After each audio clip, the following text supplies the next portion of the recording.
ప్రియ తండ్రి, యేసు నామమున మరొకసారి మీ పాదముల చెంతకు వస్తున్నాం.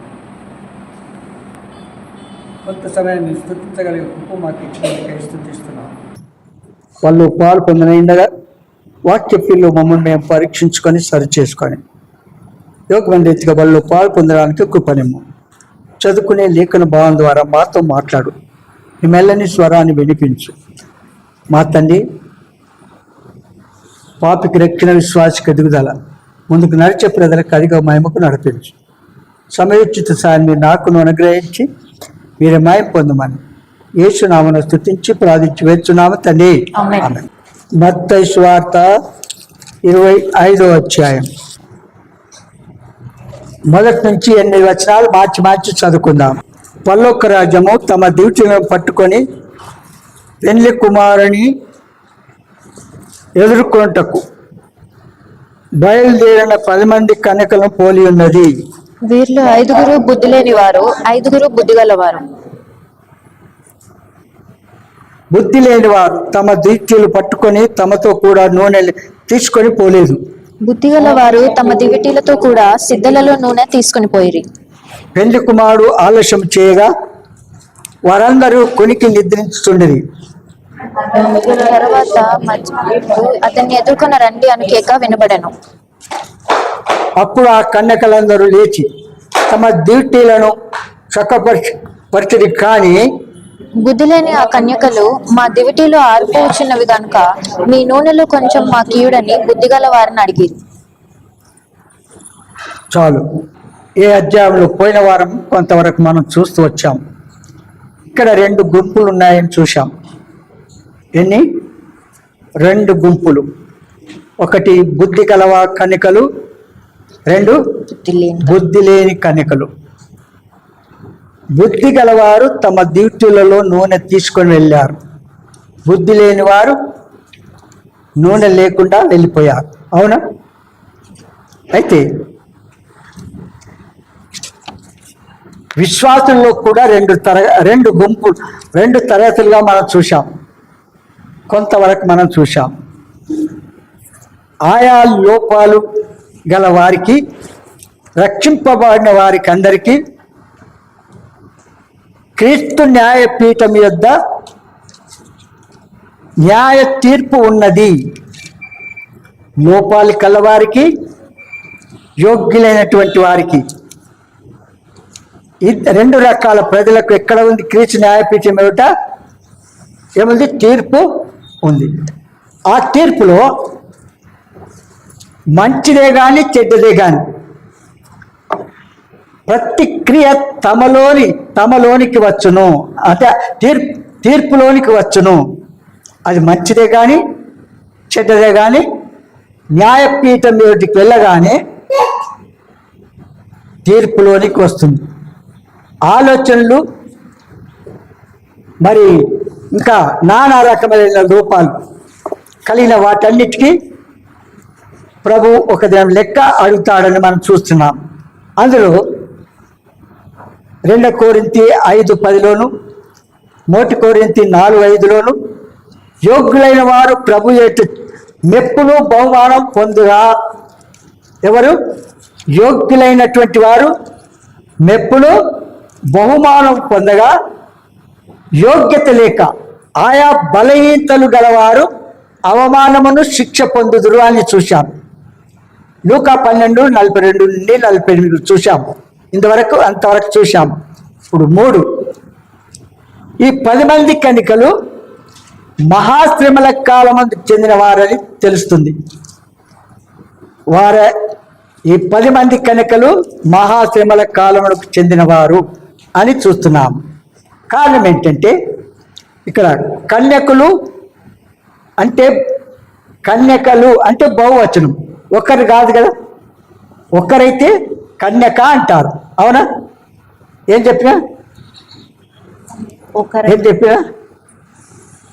కన్యకలు అంటే బహువచనం, కన్యక అంటే ఏకవచనం. అవునా? స్టూడెంట్స్ తెలుస్తుంది బహువచనం ఏకవచనం. కనుక ఇక్కడ సంఘానికి ఈ మాట ఏముందంటే మరి దీన్ని షార్ట్గా చేస్తాను.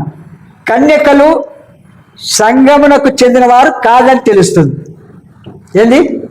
కన్యకలు అన్నదికు సంఘానికి చెందినవారు కాదని తెలుస్తుంది. మత్తయి 24లో మనం చూసాం. మరొకసారి చూస్తాం. 24 అధ్యాయంలో అంతము అన్న మాట వాడబడింది. మత్తయి సువార్త 24 అధ్యాయము 6వ వచనం. మరియు మీరు యుద్ధములను గూర్చియు యుద్ధ సమాచారములను గూర్చియు వినబోదురు. మీరు కలవరపడకుండా చూచుకొనుడి. ఇవి జరగవలసి ఉన్నవి గాని అంతము వెంటనే రాదు. అంతము వెంటనే రాదు. 14వ వచనం. మరియు ఈ రాజ్య సువార్త సకల జనములకు సాక్షార్థమై లోకమందంతటను ప్రకటింపబడును. అటు తర్వాత అంతము వచ్చును. చూడండి, ఎప్పుడు వస్తుంది? సర్వలోకములో రాజ్య సువార్త ప్రకటింపబడుతుంది. ఆ తర్వాతనే ప్రభు వస్తాడు. అర్థమైందా? ఎప్పుడు వస్తాడు ప్రభు? ప్రతి ఒక్కరికి ఆయన రాజ్య సువార్త, ఆయన నిజమైన సజీవమైన నిత్య జీవం గల సత్య దేవుడని ప్రతి ఒక్కరికి వినిపిస్తాడు. ఆ తర్వాత ప్రభు వస్తాడు. ఇక్కడ మనం చూస్తున్నాం. కనుక మహాశ్రమల కాలంలో 20 వచనం చదవండి. అప్పుడు మహాశ్రమ కలుగును గనుక, చూడండి ఏమంటారు ఇక్కడ? అప్పుడు మహాశ్రమలు కలుగును గనుక మీరు పారిపోవుట చలికాలం మందైనను విశ్రాంతి దినం మందైనను సంభవింపకుండా వలనని ప్రార్థించుడి. ఏం చేయాలా? చలికాలమైన విశ్రాంతి దినము సంభవించకుండా మనం చూసుకోవాలంటాడు. ఆ శ్రమలు ముగిసిన వెంటనే మహిమతో ప్రభు ఆయన మేఘారూఢై వచ్చినప్పుడు ప్రతి నేత్రము ఆయనను చూచును. ఆ ప్రభు భూలోకంలో వచ్చినప్పుడు ఏం జరుగుతుంది? ప్రతి నేత్రము ఆయనను చూచును. ప్రకటన గ్రంథము 1వ అధ్యాయం 7వ వచనం. ఇదిగో ఆయన మేఘారూఢుడై వచ్చుచున్నాడు. చూసా ఏమంటున్నాడు? ఇదిగో ఆయన మేఘారూఢుడై వచ్చుచున్నాడు. ప్రతి నేత్రము ఆయనను చూచును. ఏం చేస్తాడు? ప్రతి నేత్రము ఆయనను చూచును. ఆయనను పొడిచిన వారును చూచెదరు. భూజనులందరూ ఆయనను చూచి రొమ్ము కొట్టుకొందురు. అవును, ఆమేన్. విన్నారా? ప్రతి నేత్రము ఆయనను చూచును. ఆయనే నిజమైన సజీవమైన నిత్య జీవన సత్యదేవుడని ఎవరైతే అంగీకరించలేదో అట్టివారు కూడా చూస్తారు. ఆయన మరి కోడాలతో కొట్టిన వారు, ఉమ్మి వేసిన వారు, మరి నానా రకాల ఇబ్బందులు పాలైన వారందరూ చూస్తారు. అపోస్తలుల కార్యము 1వ అధ్యాయం 9 నుండి 11 చదవండి. ఈ మాటలు చెప్పి వారు చూచుచుండగా ఆయన ఆరోహణమాయను. అప్పుడు వారి కన్నులకు కనబడకుండా ఒక మేఘము ఆయనను కొనిపోయింది. ఆయన వెళ్ళుచుండగా వారు ఆకాశం వైపు తేరి చూచుచుండిరి. ప్రభు ఏం చేస్తున్నాడు? వారి ముందు, అపోస్తలుల వారి ముందే వెళ్ళిపోతుంటే వారు చూస్తూ ఉన్నారు. ఆయన వెళ్ళుచుండగా వారు ఆకాశము వైపు తేరి చూచుచుండిరి. ఇదిగో తెల్లని వస్త్రములు ధరించుకునిన ఇద్దరు మనుషులు వారి యొద్ద నిలిచి, గలిలయ మనుషులారా, మీరెందుకు నిలిచి ఆకాశం వైపు చూచుచున్నారు? మీ యొద్ద నుండి పరలోకమునకు చేర్చుకొనబడిన ఈ యేసు ఏ రీతిగా పరలోకమునకు వెళ్ళుట మీరు చూచితిరో ఆ రీతిగానే ఆయన తిరిగి వచ్చునని వారితో చెప్పిరి. ఏం చేస్తాడు? ఆయనే తిరిగి వస్తాడు. ఎంత గొప్ప ధన్యత! ఆ దినము సిద్ధముగా ఉన్నటువంటి వారు, సిద్ధము లేనటువంటి వారు కూడా, ఇది సంఘముల కొరకు వచ్చి రాకడ కాదు, సంఘానికి వచ్చే రాకడ కాదు. సంఘానికి వచ్చే రాకడ ఎప్పుడు చెప్పండి? ఆ మహాదేవుడు మధ్య ఆకాశంలోకి వచ్చి ఆయన కొరకు సిద్ధపడిన, స్వరక్తమిచ్చి కొనబడిన, పాప క్షమాపణ పొందిన, విమోచింపబడిన, మారుమనస్సు పొందిన యేసు దేవుని, రక్షకుడిని, ప్రభు అని సర్వలోక పాపుల కొరకు చనిపోయి సమాప్తి తిరిగి లేచిన దేవుడని నమ్మి విశ్వసించిన వారు, ఆయన రాకను ఎదురు చూస్తున్నటువంటి వారు పెళ్లి కుమార్తె సంఘము అనబడుతుంది. ఈ పెళ్లి కుమార్తె సంఘము ఆయన స్వరం వినగానే మహిమ దేవునితో వెళ్ళి మధ్య ఆకాశంలో ప్రభువును కలుసుకుంటారు. అర్థమైందిగా? ఎప్పుడు? ఎవరైతే సిద్ధంగా ఉన్నారో అలాంటి వారు ఆ ప్రభు యొక్క స్వరం వింటారు. మధ్యాకాశంలో ప్రభు కలుసుకుంటారు. మధ్యాకాశంలో కలుసుకున్నదే కొందరు అంటారు తెలియక మధ్యాకాశంలో కలుసుకోవడమే పెళ్లి కుమారుని వివాహం అయినట్టు అంటారు. అది చాలా తప్పు. ఈ మధ్యాకాశంలో కలుసుకొని ప్రభు పరలోకంలోకి వెళ్ళి అక్కడ వివాహం జరిగిన తర్వాత ఏం చేస్తారు? ఉపాసం పోతారు. అవునా? వివాహం జరిగిన తర్వాత ఏమైంది? విందు. విందు పెళ్లి విందు కాదా? నోరు తెరిచింది పెళ్లి విందు. విందుకు అనేకులు ప్రియపడుతున్నారు. ఆ పెళ్లి విందుకు వచ్చినారా చెప్పండి. ఆయన పెళ్లి విందు జరుగుతూ ఉంది. సంఘం వెళ్ళి ఆకాశ మండలంలో ప్రభువును కలుసుకున్న తర్వాత మొదటి తెస్సలోనికీ రాసిన పత్రిక 4వ అధ్యాయం 16-17 చదవండి. ఆర్భాటముతోను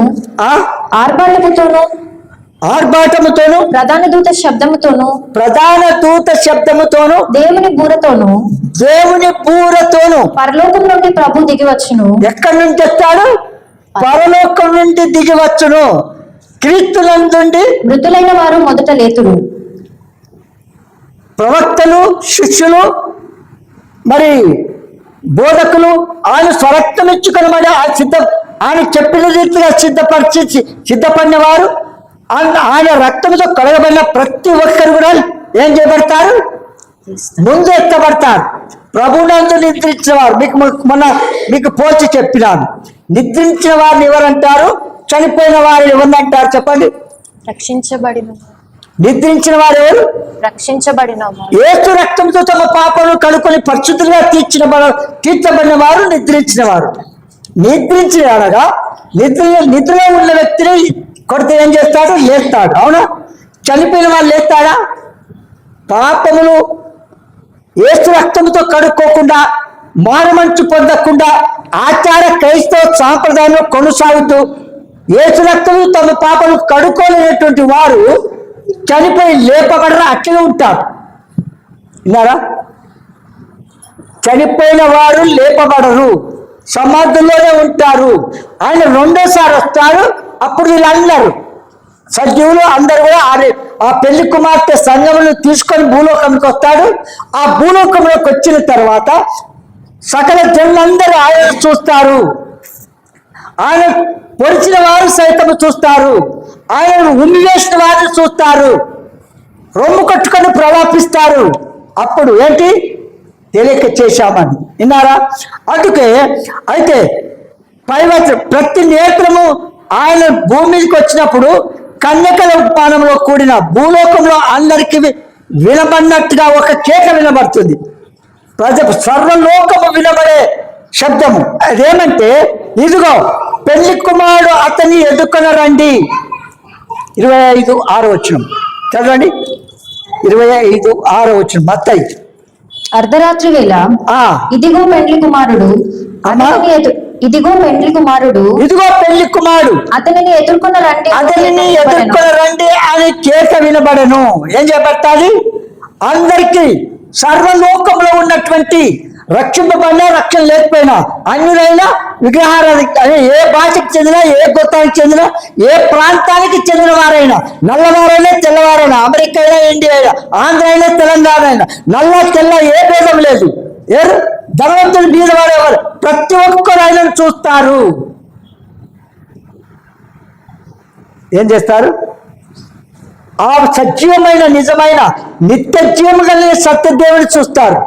ఆయన సత్యదేవుడు కాదనే అన్నవారు కూడా విమర్శించిన వారు కూడా చూస్తారు. ఆ దినం రొమ్ము కట్టుకొని ప్రలాపిస్తారు. అప్పుడు మహాశ్రమలు ముగిసిన తర్వాత అప్పుడు ప్రభు ఏం చేస్తాడు? భూమి మీదకి వస్తాడు. భూమి మీదకి వచ్చినప్పుడు అందరూ చూస్తారు. పెళ్లి కుమారుని ఎదుర్కొని రండి ఏమంటే అప్పుడు ఏమంటున్నా? పెళ్లి కుమారుని ఎదుర్కొని రండి. 16వ వచనం. 5 తలాంతులు తీసుకొనిన వాడు వెళ్ళి 5 తలాంతులు తీసుకున్నవాడు వెళ్ళి వాటితో వ్యాపారం చేసి మరి 5 తలాంతులు సంపాదించెను. మరి 5 తలాంతులు పెళ్లి కుమారుని ఎదుర్కొని రండి అను మొత్తం 25:16 కదా. దాన్ని పెళ్లి కుమార్తెతో వచ్చు పెళ్లి కుమారుడు అను. అందువలన సంఘము ఎత్తబడిన తర్వాత పరలోకంలో విందు జరుగుతుంది. ఏం జరుగుతుంది? వివాహము జరుగుతుంది, ఆ తర్వాత విందు జరుగుతుంది. కనుక వరుడైన క్రీస్తువు వధువైన సంఘముతో వచ్చుటకు చూస్తున్నాము. ఇద్దరు ఏమొస్తారు? ఆ పెళ్లి కుమార్తెను తీసుకొని వస్తాడు. ఎవరు? పెళ్లి కుమారుడు. వస్తారా? రారా? తల్లిదండ్రుల దగ్గరికి వస్తారు. సంఘం అనే స్వరక్తం ఇచ్చి కొనబడిన సంఘానికి ఆయన సంపాదించిన సృష్టి అంతని కూడా ఆయన చూసి వస్తారు. అప్పుడు ఏమంటారు చూడండి, 16 పగ చూడండి. ప్రకటన గ్రంథము 19 అధ్యాయం 6 నుంచి చదవండి. అప్పుడు గొప్ప జన సమూహపు శబ్దమును, విస్తారమైన జలముల శబ్దమును, బలమైన ఉరుముల శబ్దమును పోలిన ఒక స్వరము సర్వాధికారియు ప్రభువునగు మన దేవుడు ఏలుచున్నాడు, ఆయనను స్తుతించుడి. గొర్రెపిల్ల వివాహోత్సవ సమయము వచ్చినది, ఆయన భార్య తన్ను తాను సిద్ధపరచుకుని ఉన్నది గనుక మనము సంతోషపడి ఉత్సహించి ఆయనను మహిమపరచదమని చెప్పగా వింటిని. మరియు ఆమె ధరించుకున్నటకు ప్రకాశములను నిర్మలములను నైనా సన్నపు నారబట్టలు ఆమెకి ఇయ్యబడెను. అవి పరిశుద్ధుల నీతి క్రియలు. పరిశుద్ధులా. మరియు అతడు నాతో ఇలాగూ చెప్పెను, గొర్రెపిల్ల పెండ్లి విందుకు పిలువబడిన వారు ధన్యులని వ్రాయము. మరియు ఈ మాటలు దేవుని యథార్థమైన మాటలని నాతో చెప్పెను. అందుకు నేను అతనికి నమస్కారము చేయుటకై అతడి పాదముల ఎదుట సాగిలపడగా అతడు, వద్దు సుమి, నేను నీతోనూ యేసును గురించిన సాక్ష్యమును చెప్పు నీ సహోదరులతోనూ సహదాసుడను. దేవునికే నమస్కారము చేయుము. యేసును గురించిన సాక్ష్యము ప్రవచన సారమని నాతో చెప్పెను. ఏం చేసి ఎంత స్పష్టంగా, ఎంత స్పష్టంగా దేవుడు తెలియచేస్తూ ఉన్నాడు. చూడండి, ఇంకా కొంచెం చదువుతామా? చూడండి, తర్వాత చదవండి. మరియు పరలోకము తెరవబడి ఉండుట చూచితిని. అప్పుడు ఇదిగో తెల్లటి యోహాను పద్మాసు దీపంలో పరవాస అయినప్పుడు ఆ మహాదేవుడు సంభవించిన వాటన్నిటిని, చూసిన వాటిని ప్రభు స్పష్టంగా రాస్తున్నాడు. ఇవన్నీ దేవుని మాటలు, స్వయంగా ఇంకెవరో చెప్పిన మాటలు కావు, ప్రభువే చెప్పిన మాటలు ఆయన చూసి రాస్తున్నాడు. పరలోకము తెరవబడుట చూసి తిని. అప్పుడు ఇదిగో తెల్లని గుర్రం ఒకటి కనబడెను. దాని మీద కూర్చుండి ఉన్నవాడు నమ్మకమైన వాడును సత్యవంతుడును అను నామము గలవాడు. ఆయన నీతిని బట్టి విమర్శ చేయుచు యుద్ధము జరిగించుచున్నాడు. ఆయన నేత్రములు అగ్నిజ్వాల వంటివి. ఆయన శిరస్సు మీద అనేక కిరీటములు ఉండేవి. వ్రాయబడిన ఒక నామము ఆయనకు కలదు, అది ఆయనకే గాని మరి ఎవరికి తెలియదు. రక్తములో ముంచబడిన వస్త్రము ఆయన ధరించుకుని ఉండెను. మరియు దేవుని వాక్యము అను నామము ఆయనకు పెట్టబడి ఉన్నది. పరలోకమందున్న సేనలు శుభ్రమైన తెల్లని నారబట్టలు ధరించుకుని తెల్లని గుర్రములెక్కి ఆయనను వెంబడించుచుండిరి. జనములను కొట్టుటకై ఆయన నోట నుండి వాడిగల కట్టుము బయలువెడలుచున్నది. ఆయన ఇనుప దండముతో వారిని ఏలును. ఆయనే సర్వాధికారి యొక్క దేవుని తీక్షణమైన ఉగ్రతాను మద్యపు తొట్టి త్రొక్కును. రాజులకు రాజును ప్రభువులకు ప్రభువును అను నామము ఆయన వస్త్రము మీదను తొడ మీదను వ్రాయబడి ఉన్నది. కనుక ఆయన ఎలాంటి వాడు? రాజులకు రాజు, ప్రభువులకు ప్రభు అయినాడు. కనుక అలాంటి దేవుని మనము ఎంత స్తుతించినా మన నోరు చాలదు. ఇక్కడ అతని కొరకు ఎదురు చూడవలను అని అంటాడు. ఆ ప్రభు రాక్ కొరకు, అనగా భూమి మీద 7 ఏళ్ల సమయకాలం జరిగిన తర్వాత పెళ్లి విందు జరిగి, ఆ విందు ఆయన తర్వాత ప్రభు భూమికి దిగవచ్చును. సమయకాలపు భక్తుల కొరకు ఆయన దిగివచ్చును. అప్పుడు వీరు కలుసుకొందురు. అందును బట్టి ఇక్కడ అంటారు, బుద్ధిగల కన్యకలు మహాశ్రమ కాలంలో యూదులను అన్యులలో నుండి రక్షింపబడిన విశ్వాసులు. బుద్ధి లేని వారు ఎవరంటే, మహాశ్రమల కాలంలో నామకార్థ క్రైస్తవ నామమును ఒప్పుకొని అవిశ్వాసులు అని చెప్తున్నారు.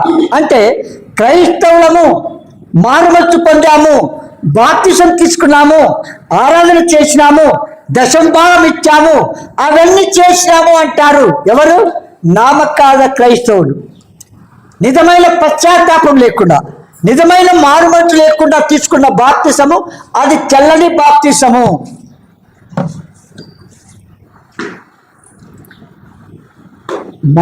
బాప్తిసం మనుషులను చూపించుకోవడానికి, చెప్పుకోవడానికి మారుమనసు పొందినాము, బాప్తిసం తీసుకున్నామని వారి వారి పనులు చేసుకుంటూ వెళ్ళిపోతారు. ఎప్పుడు మనం మారుమనసు పొందినామో ఆ దినం మన పేరు ఆయన జీవగ్రంథంలో వ్రాయబడాల. అది వ్రాయబడకపోతే మేము 100 సార్లు బాప్తిసం తీసుకున్నది చెల్లదు. నీ పేరు ఆయన జీవగ్రంథంలో రాయబడినప్పుడే నీవు నిజమైన పశ్చాత్తాపము మారుమనసు పొందినామని తెలుసుకోవాలి. ఎంత ఆరాధన చేసినా, ఎంత మరి ఆచారాలు చేసినా, ఎంత భక్తులు కొందరైతే వాళ్ళు ఆరాధన చేస్తూ ఉంటే ఇంకా ఎగురుకుంటే ఎట్లా ఏం చేస్తారు? వారి సంతోషము అంటే ఆ దేవుని మీద అంత భక్తి ఉన్నట్టుగా చేస్తారు. విన్నారా? అయితే అది నిజమైన భక్తి అయితే వారు ఎత్తబడతారు. అది కాకపోతే ఏం చేయబడతారు? విడిచిపెట్టబడతారు. కనుక ఇక్కడ ఏమంటున్నాడంటే అప్పుడు పరిశుద్ధాత్మ మరి అవన్నీ అక్కర్లేదండి. తెస్సలోనికి రాసిన పత్రిక 2వ తెస్సలోనికి రాసిన పత్రిక 2వ అధ్యాయము 6-7. కాగా వాడు తన సొంత కాలమందు బయలుపరచబడవలనని వానిని అడ్డగించినది ఏదో అది మీరు ఎరుగుదురు. ధర్మ విరోధ సంబంధమైన మర్మము ఇప్పటికే క్రియ చేయుచున్నది గాని ఇది వరకు అడ్డగించుచున్నవాడు మధ్య నుండి తీసివేయబడు వరకే అడ్డగించును. అప్పుడు ఆ ధర్మ విరోధి బయలుపరచబడును. ప్రభువైన యేసు తన నోటి ఊపిరి చేత వానిని సంహరించి తన ఆగమన ప్రకాశము చేత నాశనము చేయును. చాలు. మనం బైబిల్ స్టడీలో ఉన్నప్పుడు ఈ సంగతిని మనం ధ్యానిస్తూ వాళ్ళు బైబిల్ స్టడీకి రాకపోతే ఏం చేస్తాం? మనం ఏమి చేయలేము కూడా. ఈ సత్యాన్ని దేవుడే స్వయంగా చూపిస్తూ వస్తున్నాడు. కనుక ఎవరిదంటే అలాగే శ్రమల కాలంలో నమ్మిన వారు కూడా గొర్రెపిల్ల రక్తంలో విమోచింపబడింది. కనుక 10 మంది కన్యకల ఉపాన మహాశ్రమ కాలమందు చెందినదని కొందరు అంటారు. అయితే ఇది వాస్తవమే అయి ఉండవచ్చు. ఆత్మీయ పాఠంలో పరలోక రాజ్యము అనగా భూమి మీద ఉన్నటువంటి ఆయన రాజ్యము పరలోక రాజ్యమని, మత్తయి సువార్తలో మాత్రమే పరలోక రాజ్యమని వాడబడ్డాయి. మరి ఇతర సువార్తల్లో దేవుని రాజ్యమని తెలుస్తుంది. దేవుని రాజ్యమని వారు రాసినారు. పరలోక రాజ్యం 10 మంది కన్యకలను కుమారుని పోలినట్టుగా 5 బుద్ధి గలవారు, 5 బుద్ధి లేని వారు తప్పిపోయిన. చూడండి, ఈ బుద్ధి లేనిటువంటి వారికి దేవుడు తల్లమిస్తాడు. వారిని రక్షింపబడడానికి, వారు మారుమనసు పొందడానికి, పాపము యేసు రక్తము కడుక్కోవడానికి దేవుడు తల్లమిస్తాడు. కానీ వారు విధేయత చూపించారు, లోబడరు.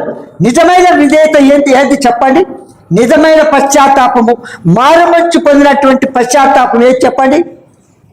తప్పిపోయిన కుమారుని సంగతి చూస్తాం. అవునట, తప్పిపోయిన కుమారుడు తండ్రి యొక్క ఆస్తి అంతా సంపాదించుకొని తీసుకొని వెళ్ళిపోయి మరి స్నేహితులతో అంత ఖర్చు పెట్టి ఏమి లేకుండా అయిపోయిన తర్వాత చివరికి అందరు స్నేహితులు వెళ్ళిపోతారు. ఈయన ఒక్కడు మిగిలిపోయి చివరికి ఎక్కడ ఉద్యోగం దొరుకుతుంది?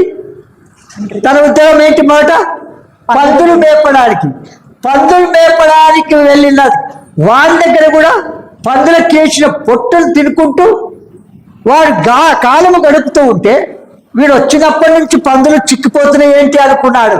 ఎవరు?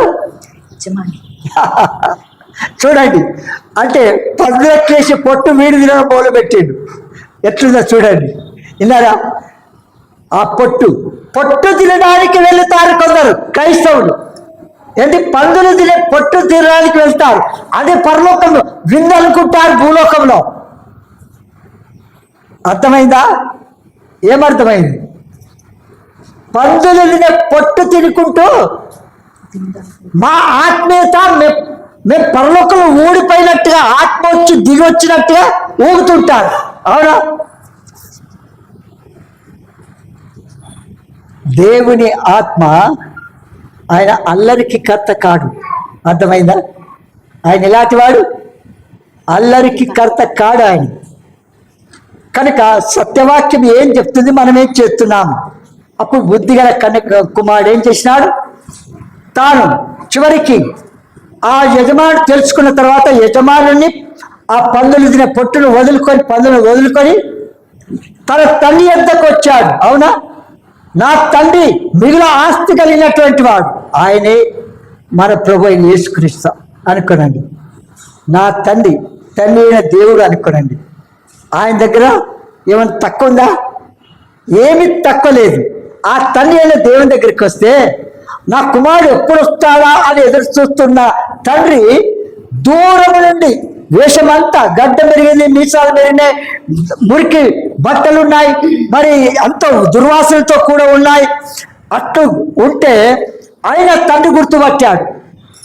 వేషం మారిపోయినా కూడా తండ్రి గుర్తుపట్టాడు, నా కుమారుడు వస్తున్నాడు అని. మధ్యలోనే వెళ్ళి కౌగలించుకొని ఏం చేస్తున్నాడు? కుమారుడు కొరకు సంతోషముతో చేర్చుకుంటున్నాడు. చూసావా?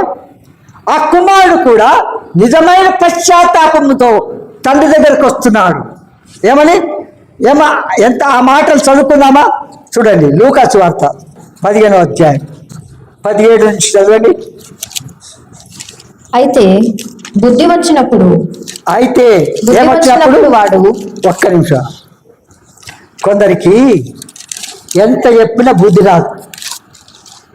ఎందరికి వస్తుందా? వాళ్ళు వెల్ ఎడ్యుకేటెడ్ కావచ్చేమో, ఆత్మీయ బుద్ధి లోక జ్ఞానం ఎంతైనా ఉండొచ్చేమో. ఏమంటారు?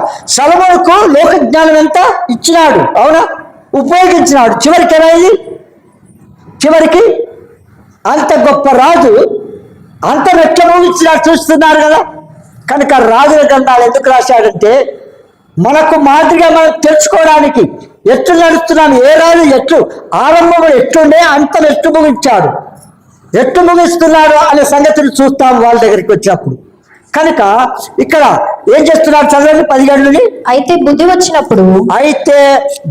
వచ్చినప్పుడు వాడు, నా తండ్రి యొద్ద ఎంతో మంది కూలివాండ్రకు అన్నము సమృద్ధిగా ఉన్నది, నేనైతే ఇక్కడ ఆకలికి చచ్చిపోవచ్చున్నాను. నేను లేచి నా తండ్రి యొద్దకు వెళ్ళి, తండ్రి, పరలోకమునకును విరోధముగాను నీ ఎదుటను పాపం చేసి తిని. తండ్రి ఏమంటారు? నేను పరలోకములకు విరోధముగా నీ ఎదుట పాపము చేస్తిని. ఇక మీదట నీ కుమారుడనని అనిపించుకున్నటకు యోగ్యుడను కాను, నన్ను నీ కూలివారిలో ఒకనిగా పెట్టుకొనుమని అతనితో చెప్పుదును అనుకుని లేచి తండ్రి వద్దకు వచ్చెను. వాడింకా దూరముగా ఉన్నప్పుడు తండ్రి వానిని చూచి కనికరపడి పరుగెత్తి వాని మెడ మీద పడి ముద్దు. ఏం చేస్తున్నాడు? అయ్యో, నాకు దుర్వాసన వస్తుంది, దూరం పోరా అన్నాడా? చెమట వాసన వస్తుందిగా, నువ్వు ఎన్ని స్నానం చేసావరా, తలలో ఎప్పుడైనా తలస్నానం చేసినారో అని ఉంటాడు. అవన్నీ కూడా పక్కకు పెట్టి ఏం చేస్తున్నాడు?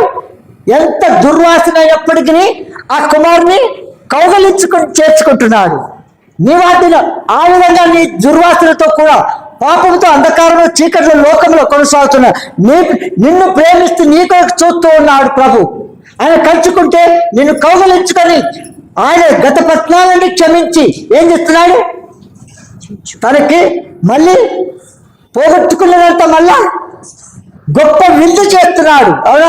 నీ కొరకు విందు చేయబడాలంటే, ఆ విందులో నువ్వు పాలు పొందాలంటే, నిజమైన పశ్చాత్తాపం మారుమచ్చు పొందితే ఆ తండ్రి అయిన దేవుడు ఆ విధంగా చేస్తాడు.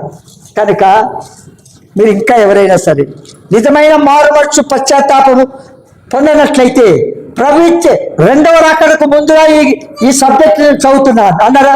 కనుక బుద్ధి గలవారు ఎవరు, బుద్ధి లేని వారు ఎవరు ఎత్తబడతారు, ఎవరు విడిచిపెట్టబడతారని చూస్తాం. కనుక మనకి ఎంత చక్కగా ఉంది చూడండి. అప్పుడు బుద్ధి పెట్టుకుని ఏమంటాడు? అప్పుడు ఆ కుమారుడు అతనితో, తండ్రి, నేను పరలోకమునకు విరోధముగాను నీ ఎదుటను పాపం చేసి తిని ఇక మీదట నీ కుమారుడనని అనిపించుకున్నటకు యోగ్యుడను కాననెను. ఒక్క నిమిషం, డైరెక్ట్ గా తండ్రితో మాట్లాడుతున్నాడు కుమారుడు. అవునా? నీకును పరలోకానికి దేవునికి విరుద్ధంగా నేను పాపం చేసినాను, నువ్వు ఒప్పుకుంటేనే అట్లా క్షమిస్తాడు. లేకపోతే కప్పిపెట్టి నేను దేవుని దగ్గర క్షమాపణ అడుగుతాను, మా క్షమించినాడు అనుకుంటాను అంటే కాదు. ఆ తండ్రి అయిన దేవుని దగ్గర ఏం చేయాలా? లోపల ఉన్న స్వభావం అంతటిని ఆయన దగ్గర ఒప్పుకోవాలి. అది నిజమైన పశ్చాత్తాపము. ఆ పశ్చాత్తాపము నీవు పొందినావా? లేనట్లయితే ఏం చేయాలా? ఇప్పుడు ప్రభు మాతో మాట్లాడుతున్నప్పుడు మీరు విడిచిపెట్టకుండా ఉండాలి. చూడండి ఇంకేమంటాడు. అయితే తండ్రి తన దాసులను చూచి ప్రశస్త వస్త్రము త్వరగా తెచ్చి ఏం చేసినాడు? ఏం వస్త్రం ధరించాడు? ప్రశస్త వస్త్రం. ఇదట్లా ఉంచండి. యెషయా గ్రంథము 61వ అధ్యాయం 3వ వచనం. సియోనులో దుఃఖించు వారికి సియోనులో దుఃఖించు వారికి ఉల్లాస వస్త్రములు ధరింపజేయుటకును. అక్కడ ప్రశస్త వస్త్రము, ఇక్కడ ఉల్లాస వస్త్రము ధరింపచేసినాడు. బూడిదకు ప్రతిగా పూదండను, బూడిదకు ప్రతిగా పూదండను, దుఃఖములకు ప్రతిగా ఆనంద తైలమును. ఏం చేసినాడు? దుఃఖంలో ఉన్న కుమారునికి ఏం చేసినాడు? ఆనంద తైలమును. భారభరితమైన ఆత్మకు ప్రతిగా స్తుతి వస్త్రమును వారికిచ్చుటకు ఆయన నన్ను పంపి ఉన్నాడు. యెహోవా తన్ను మహిమపరచుకున్నట్లు నీతి అను మస్తకి వృక్షములనియు యెహోవా నాటిన చెట్లనియు వారికి పేరు పెట్టబడును. 10వ వచనం. శృంగారమైన పాగ ధరించుకున్న పెండ్లి కుమారుని రీతిగాను ఆభరణములతో అలంకరించుకున్న పెండ్లి కుమార్తె రీతిగాను ఆయన రక్షణ వస్త్రములను నాకు ధరింపజేసి ఆయన రక్షణ వస్త్రములు నాకు ధరింపచేసి ఉన్నాడు. నీతి అను పైబట్టను నాకు ధరింపచేసి ఉన్నాడు. కాగా యెహోవాను బట్టి మహానందముతో నేను ఆనందించుచున్నాను. నా దేవుని బట్టి నా ఆత్మ ఉల్లసించుచున్నది. చాలు. ఎంత? ఎప్పుడు చెప్పండి. ఇక్కడ ఉల్లాస వస్త్రము, స్తుతి వస్త్రము, మరి ఇంకా ఇంకేం వస్త్రాలు ఉన్నాయి? రక్షణ వస్త్రము, ఇంకేమున్నాయి? నీతి వస్త్రం. అవునా? అంత గొప్ప ధన్యత మనకు అనుగ్రహిస్తాడని సిద్ధముగా ఉంటే మరి అదే పెందులు పొట్టులు తినుకుంటూ వెళ్ళిపోవడము అది ఎంతవరకు సహజం? కనుక ఆ మహాదేవుడు అంటాడు, ఇది సరి అయిన మారు మనసు. ఎవరిది? పెండ్లి కుమారుడి, తప్పిపోయిన కుమారుడు ఎలాంటి మనసు? సరి అయిన మారు మనస్సు. కనుక ఏం చేయాలి? బుద్ధి గలవారు తమతో కూడా సిద్ధలలో నూనె తీసుకొని పోయిరి అని 4వ వచనం చూస్తాం. అయితే నిజముగా ప్రభువునందు విశ్వసించిన ప్రతి వారిలో దేవుని ఆత్మ ఉన్నాడని గర్తం. ఎవరైతే ప్రభువునందు విశ్వాసం ఉంచుతారో అలాంటి వారిలో దేవుని ఆత్మ ఉందని తెలుస్తుంది. ఇక్కడ చూడండి, గలతీయులకు రాసిన పత్రిక 3వ అధ్యాయం 24 నుంచి చదవండి. కాబట్టి మనము విశ్వాస మూలమున నీతిమంతులమని తీర్చబడినట్లు క్రీస్తు వద్దకు మనలను నడిపించుటకు ధర్మశాస్త్రము మనకు బాల శిక్షకుడాయను. అయితే విశ్వాసము వెల్లడి ఆయన గనుక ఇక బాల శిక్షకుని క్రింద ఉండము. అవసరం లేదు. యేసుక్రీస్తునందు మీరందరూ విశ్వాసము వలన దేవుని కుమారులై ఉన్నారు. ఎవరు? క్రీస్తునందు స్వరక్తమిచ్చి కొనబడిన వారందరూ కూడా ఆయన కుమార్తెలై ఉన్నారు. కనుక ఇంకొక మాట చదువుతాం చూడండి. ఏంటంటే 4వ అధ్యాయం 6వ వచనం చదవండి. మరియు మీరు కుమారులై ఉన్నందున నాయనా తండ్రి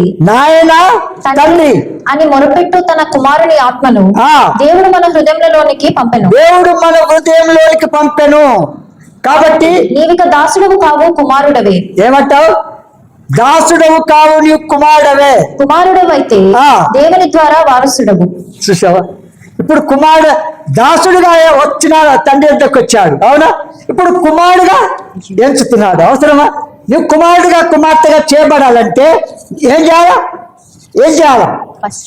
మనకున్నటువంటి పాప నైజాన్నంతటిని తొలగించుకొని యేసు రక్తంతో కనబడి వాటిని ఒప్పుకొని విడిచిపెట్టాలి. ఇంతవరకు చాలు. ఎందుకనగా సమయం సమీపిస్తుంది, మరి చూస్తాం. కనుక ఇంకా ఎవరైనా సరే మీరు మారుమనసు పొందకపోతే, మీ పాపం ఒప్పుకొని విడిచిపెట్టకపోతే, ఇదివరకు బాప్తిసం తీసుకున్నా కూడా అది సరైనది కాదని మీరు తెలుసుకొని మళ్ళీ బాప్తిసం తీసుకోవడం క్రమం. ఎందుకంటే కొందరు నా జీవితంలో 4-5 సార్లు తీసుకున్న వాళ్ళు ఉన్నారు. ఎన్నిసార్లు? 4-5 సార్లు తీసుకున్నప్పుడల్లా నన్ను ముంచాడు. అది నిజమైన పశ్చాత్తాపమో లేదో తెలియదు. మరి కనుక ఒకటి మాత్రం తెలుసు, ఎప్పుడైతే నిజమైన మారు మనసు ఇచ్చిన బాప్తిసం తీసుకుంటామో అప్పుడే మన పేరు జీవగ్రంథంలో, ఆ జీవగ్రంథంలో రాయబడిన వారు పెళ్లి కుమార్తె సంఘం. విన్నారా? వారే ఎత్తబడతారు, తక్కిన వారు పెడతారు. మనం బలలో పాలు పొందక ముందు సరి చేసుకొని బలలో పాలు పొందాం, ప్రార్థన చేసుకుంటాం. ప్రియ తండ్రి, యేసునామమున మరొకసారి మీ పాదములు చెంతకొస్తున్నాం. మా ముందుకు తీసుకొచ్చిన లేఖన భాగములన్నింటిని బట్టి మీకు వందనాలు. మమ్మల్ని మేము పరీక్షించుకొని సరి చేసుకోవడానికి ఇచ్చిన కృపను బట్టి మీకు వందనాలు. విత్తబడిన వాక్యానికి ఫలింపు చేయండి. పాపికి రక్షణ, విశ్వాసకి ఎదుగుదల, ముందుకు నడిచే ప్రజలు అధిక మహిమకు నడిపించమని కోరుచు. యేసునామమును స్తుతించి ప్రార్థించి వేర్చున్నాము తండ్రి.